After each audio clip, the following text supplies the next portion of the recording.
Built in 1895, the Russ House has gone through a number of changes throughout the years, but one thing that never changes are the stories that remain inside.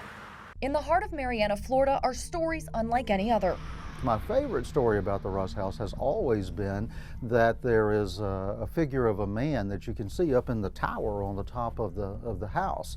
You can see him up there sometimes during the day, usually at night, and you don't realize how significant that is until you go onto the second floor of the Russ House and look up and realize there's no floor in that tower. Ghost stories passed down for generations. One of the most famous, the story of the Bellamy Bridge, originating back in the early 1800s. That was long before the current story of a burning bride out there and all of that came into being.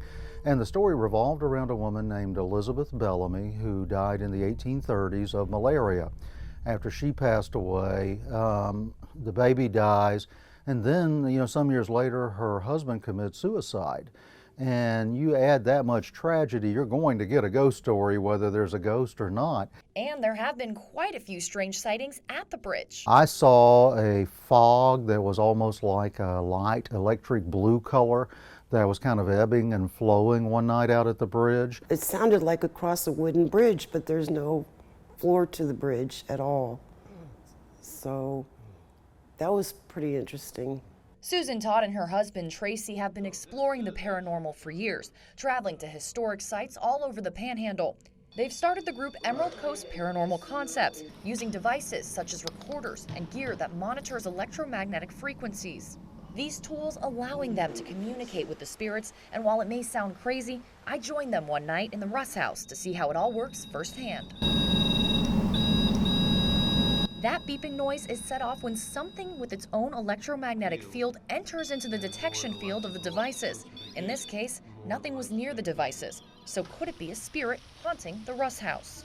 I hate using the word haunted because when someone says it's haunted, they think of things dragging people down to the basement and stuff like that. Well, that don't happen here.